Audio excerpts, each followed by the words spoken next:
Alguém lembrou aqui do que eu disse lá na Câmara, no dia 20 e pouco de março, antevendo aquilo que eu já tinha manifestado.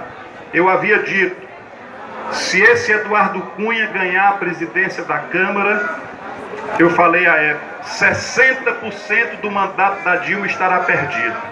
Errei por pouco. Se a gente fizer as contas, deve dar uns 65%, se ela for afastada como deve ser afastada no dia 11. No dia 11.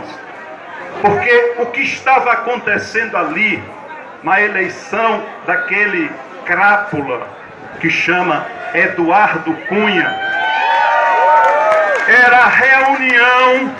era reunião orgânica, consistente, identificada, semelhante, farinha do mesmo saco, do que há de mais podre, do que há de mais nojento na política do Brasil.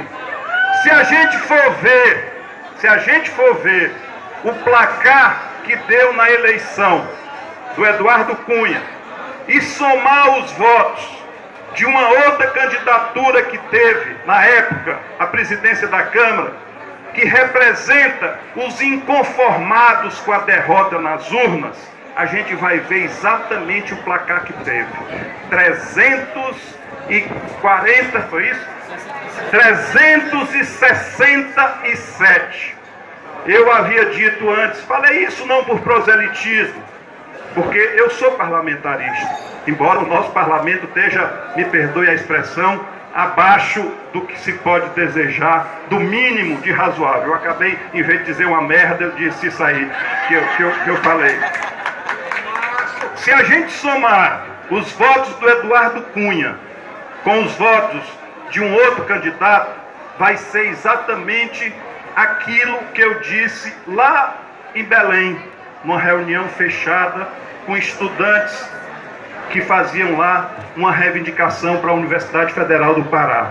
O Congresso Brasileiro, a Câmara dos Deputados, tem entre 300 e 400 deputados que, para eles, quanto pior, melhor. Abro aqui um parênteses, eles estão pouco se lixando e pouco preocupados com o povo brasileiro. O que eles queriam e o que eles querem é que o governo esteja mal, para que eles possam ser valorizados, não para atender o povo, para atender os seus interesses particulares, para achacar, foi o que eu disse lá, para chantagear, para exigir coisas que não são republicanas, que não são para a população. E esse ajuntamento é exatamente o que se reproduziu na eleição, naquele espetáculo ridículo que a gente viu no domingo na Câmara dos Deputados. É o meu filho, é aniversário da minha comadre, a minha sogra, a minha mãe negra, não sei das quantas, e o povo que se lixe, e a lei que seja esquecida. Aquilo ali era só para satisfazer duas comunhões, somas de interesse. Um minoritário. Os 100 votos que teve o deputado Júlio Delgado, os inconformados com a derrota. O PSDB, que tem pavor a povo, só se lembra de povo em véspera de eleição e depois esquece o povo muito rapidamente, perdeu a eleição e não se conforma de ter perdido, ter perdido 4 eleições seguidas. 4 eleições seguidas. Perdeu o Serra, perdeu o Alckmin, perdeu o Serra e o Aécio. 4 eleições seguidas eles perderam.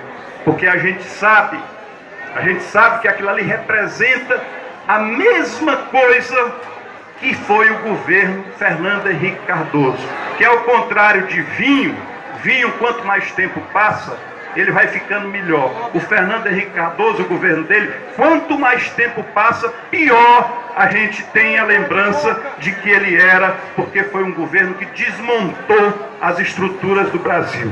Eu não vou aqui entrar em detalhes. Então é a junção dos derrotados, inconformados, com a junção dos achacadores, que estão organicamente juntos do Eduardo Cunha, que é, repito, o maior pilantra da política brasileira. Ele me processou por eu ter dito isso. E como as coisas não eram claras ainda, foi logo em seguida, em março, eu fui condenado a pagar 50 mil reais para ele. Mas a justiça tarda e não falha. Depois, quando viram aquilo que eu já sabia, eu fui inocentado e ele foi condenado a pagar as custas e os advogados do processo. Essa junção, ela tem por objetivo colocar na presidência da República uma pessoa que não tem a menor legitimidade popular. O sanguessuga ou vampiro que nós temos como vice-presidente da República, chamado Michel Temer, que muito poucos brasileiros conhecem, é há muito tempo o chefe, o presidente, o capo da máfia, que é o partido político chamado PMDB. O PMDB é um ajuntamento de achacadores de diversas regiões do Brasil. Eles não têm unidade para nada. O do Pará pensa uma coisa, o do Amazonas pensa outra, o da Bahia pensa uma coisa diferente, mas eles se juntam na hora de formar a quadrilha e fazer a pressão e fazer a chantagem para se apropriar daquilo que é público para satisfazer os seus interesses.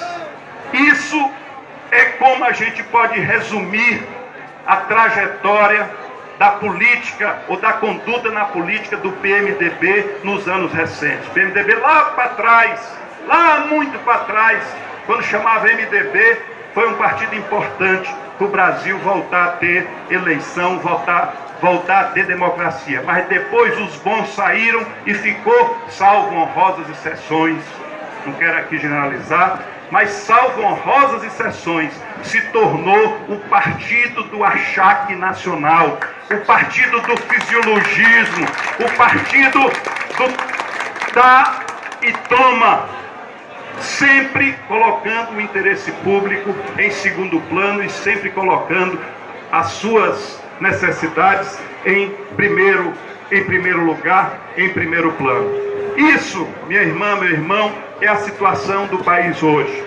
Junte-se a isso.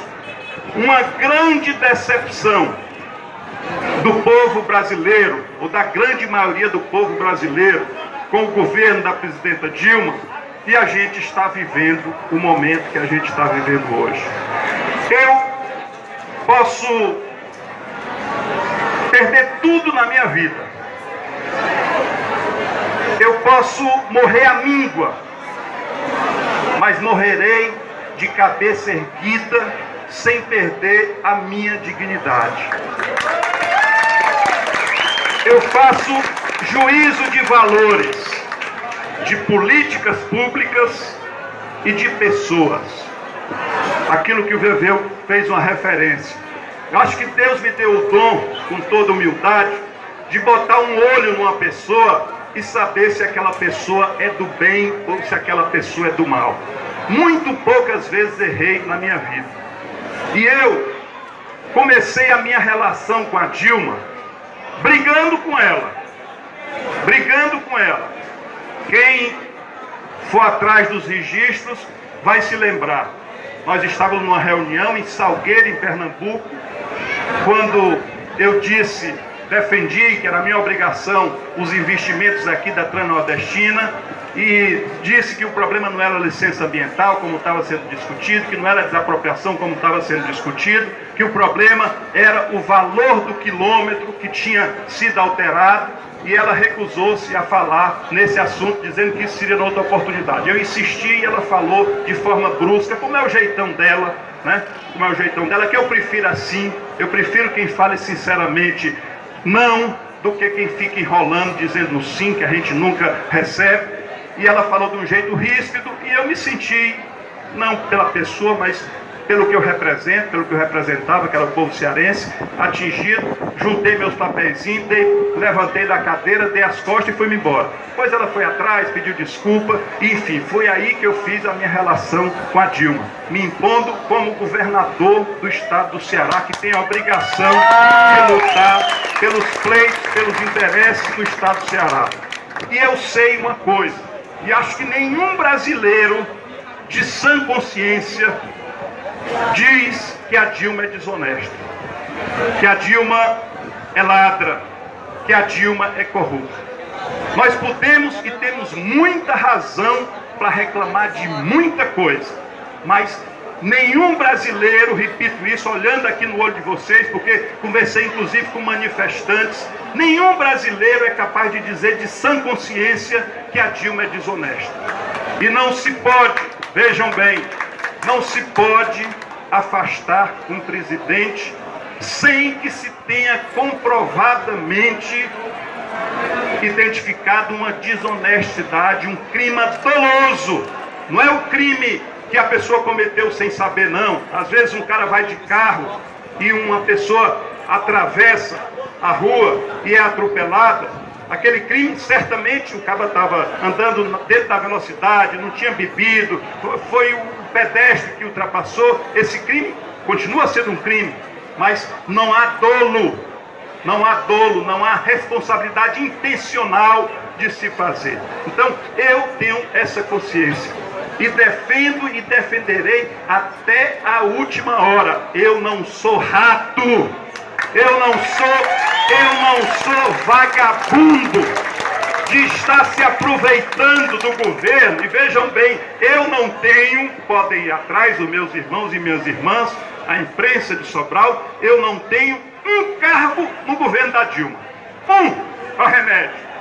Quando eu fui ministro, eu levei para lá, e para mim cargo não é oportunidade de atender amigo, cargo é oportunidade de você servir a população, botar gente séria, honesta, competente, trabalhadora. Eu ajo assim. E levei para lá uma pessoa que ficou até 20 dias atrás na presidência do FNDE, que é o Fundo Nacional de Desenvolvimento da Educação, que é um rapaz que chama Ildilvan, que agora voltou aqui para a Secretaria de Educação do Estado do Ceará. E quando me chamaram para a linha de frente desse movimento, que eu faço porque, repito, acredito que a Dilma não seja desonesta, embora tenha muitos reparos ao seu governo, quando me chamaram eu disse, a condição é que demitam o Ildilvan, porque eu não quero entrar nisso para alguém achar que eu estou trabalhando pela Dilma para manter uma pessoa lá. O Mercadante, que é o ministro, não aceitou a demissão dele. E eu liguei para o Mercadante e disse, Mercadante, se você me quiser nessa luta, demita hoje o Ildilvan, que já pediu demissão, para que eu possa estar tranquilo. Só assim o Mercadante aceitou a renúncia dele, porque ele é querido lá por todo mundo, pela sua competência, pelo seu trabalho. Então, eu não tenho, ao contrário de ratos que estão lá, ainda hoje, vejam bem, ainda hoje estão com gente no governo da Dilma. Afinal de contas, quem é que indicou o presidente do Banco do Nordeste do Estado do Ceará? Ou do Brasil? O Banco do Nordeste do Brasil. Quem é o presidente do Banco do Nordeste do Brasil? Onde nós estamos aqui nos abrigando na sua fachada, no seu alpendre. É ligado a Eunice Oliveira, do PMDB, que é o partido que está dando golpe na Dilma. O cara não tem a dignidade de pedir para sair, nem que for para o cara ficar 15 dias fora e depois, quando o Temer assumir lá, voltar para o lugar. O cara não tem a dignidade, de pedir demissão do cargo, né? E fica lá. Me perdoe aqui de novo, fica lá dando as tetas do Banco do Nordeste para meia dúzia de picaretas, pilantras, que alugam a sua voz e alugam a sua caneta para falar mal da Dilma. O Banco do Nordeste, veja onde é que nós estamos. O Banco do Nordeste paga publicidade para meia dúzia de picaretas falarem mal. Aliás, dinheiro nosso, nós pagamos pela indicação do senhor Eunício Oliveira. O Banco do Nordeste paga meia dúzia de picaretas, achacadores da imprensa, alugadores de voz, alugadores de pena, para falar mal dos outros. Quando eu quero falar mal de alguém, falo eu. Eu não vou pedir, não vou alugar a pena, nem vou dar dinheiro a picareta nenhum para falar mal dos outros. Falo eu.